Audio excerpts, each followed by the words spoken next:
Hello, and welcome to the English with Colin Podcast, a podcast for English language learners. My name's Colin, I'm an English teacher in Tokyo, and if you're looking to improve your English skills and gain more confidence in your ability to communicate in English, you've come to the right place. In these episodes, I'll provide you with short conversations in English that cover a range of topics, from everyday situations to more specialised subjects. These conversations are designed to help you practice your listening skills and pick up new vocabulary and grammar along the way. Regular listening practice is key to improving your English, and I hope this podcast will become a valuable resource for you on your language learning journey. So sit back, relax, and enjoy the conversation. And remember, the more you listen, the more you'll learn. This is episode 11, and in this episode, we're giving advice to students starting the new school year. Hey, Sue. Hey. How are you doing? I'm very well. How are you? I'm very well. So, the new school year is about to start. We've had a lovely long spring vacation. Yes. But the universities are starting back soon.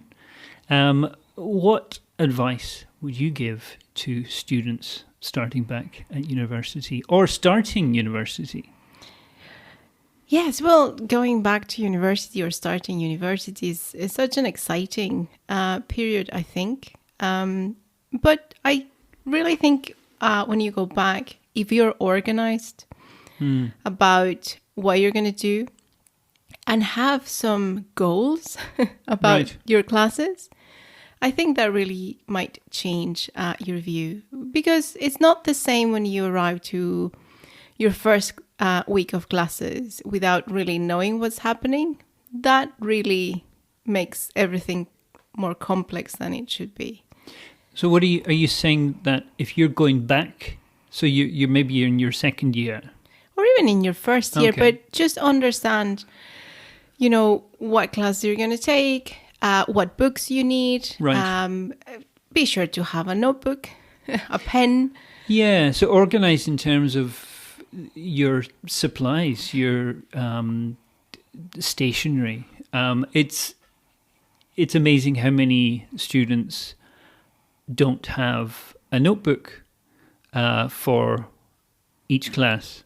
Yes. A lot of students will come with what we call loose leaf sheets of paper, which is fine, but many of them don't have folders. They don't have a system. Yeah, there's no system. So something I will be insisting this year for the first time with my students is you must have a notebook for the class. Yes. Because it's just too many students turning up without paper, sometimes without a pen. I don't know what they expect to do at university without paper or pen. But I think that's the core idea, the most important idea is expectation. So when you come back to classes, think about what you're expecting. What is that you're expecting for this semester? What are you expecting from these classes? Not only from the classes and the university, but also what are you expecting for yourself, right? Once the semester finishes, what's your expectation about yourself? That's an important one. That changes the whole perspective, and perhaps it can change your motivation. Yeah, so you understand that where you are now at the start of the semester or the start of the year should be different to where you end up at the end of the semester or the end of the year. So because you don't want to waste a year. If you go a whole year and you're not focused, or you don't have any kind of goals, and you're just kind of floating from one lesson to the other and not really engaged, then you might get to the end of the year and you've just kind of wasted the opportunity. To grow. The opportunity to grow, to improve. To develop your skills. Yeah. The other one I would say is, these expectations are good because they start to tell you what you need to do to achieve all of these things you're expecting. And one of them, and I think is the most important one, is a good night sleep. Right. Yeah. I think that's a real issue that I think many students don't take seriously. They might stay up late at night, using their smartphone or watching Netflix or playing video games or something like that. But the problem is, if you don't rest at night, you're not in a good position to study, to think the next day, to take your perform. classes Yeah. correctly the next day. And that becomes a bad habit. And then you might miss things that then you need to catch up, and then you need to, go to bed late because you're catching up on things that you missed. So it just is a never ending. So just a good night's sleep, that will make your day much better. Yeah. I mean, think about how much sleep do you need? If it's 7 hours, 8 hours, I think is a good number to aim for. And then think about what time do you want to get up? And then do the maths. Like figure out, okay, I need to be in bed at this time. If I want to be up at 7 o'clock, I need to be in bed and sleeping at midnight or 11 o'clock. And have your smartphone away from your bed. Put it on the other side of the room. Charge it in a different room if you can. Some people will say, "Oh, but I use my smartphone as an alarm." Well, buy a separate alarm. They cost pennies. They're not expensive. So, yeah, getting sleep, definitely important. I think something that I've noticed over the years, I think is really important, is use classes as an opportunity to make friends. And I think the key thing that I see is students coming into class. Say that the class is starting in 5 minutes or 10 minutes. Some students come into class, and those 5 or 10 minutes before class, they're on their smartphone. Maybe there's other students sitting near them, but they don't try to talk to each other. They'll just be on their smartphone. They will wait for the class to start, and then they'll put their smartphone away. And they've missed that 5 or 10 minutes where they could be talking to their classmate, asking them, "Oh, how was the homework? Did you finish it? Or what did you think of this question? Or what are you doing at the weekend? Or how was your holiday?" Or whatever. Have a little conversation. Just a little hello. A little hello. That is how you build friendships. That you have to make yourself available. Yeah. And by being on your phone, what you are saying without words is that you're not available. You're doing something else. So don't bother me.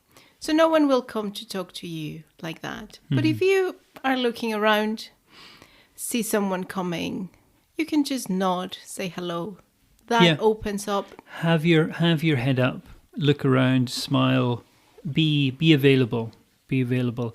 I remember seeing this one student, and she was going to talk to this other student when the class finished, but he was so quick to put his headphones on. He had big sort of over-ear headphones. He was so quick to put his headphones on that she stopped.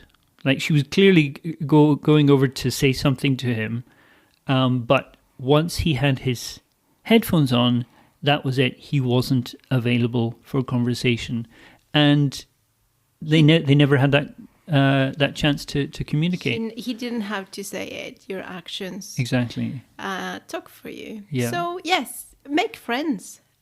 University is a great place to make friends. It's a great place to practice that skill. Yes. Talking to people you don't know very well. Yes, because you take so many different classes. Yeah. So you're not going to be seeing the same people all the time. So yes, practice. Indeed. Be organised. Be on time. Be on time. Especially if you're a student. If you're a student in Tokyo and you're listening to this, be on time. The train system is pretty good. And don't plan to be at class, 10 seconds before class starts. Plan to be at class 10 minutes before class starts.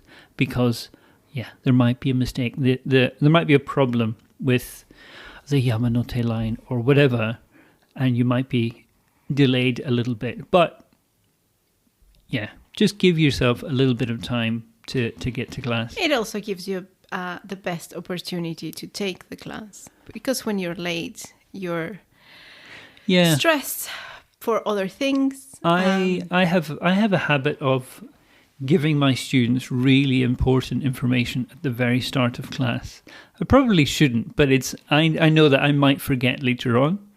So I give quite important information at the start of class. So if you're late, you might miss that information. Even if it's not very important, you're missing that. Indeed, you're not getting the full experience. You're missing something. Indeed. And that's a wrap for today's episode of the English with Colin podcast. I hope you enjoyed listening to the conversation and found it helpful in your language learning journey. Remember, the key to mastering a language is regular practice. So make sure you listen to our podcast regularly and keep honing your listening skills. We appreciate your support and feedback. So if you have any comments, questions, or suggestions for future topics, please don't hesitate to get in touch with us. You can find our contact information in the show notes. Thank you for listening, and I look forward to joining you again next time for another conversation in English. Until then, keep practicing and take care.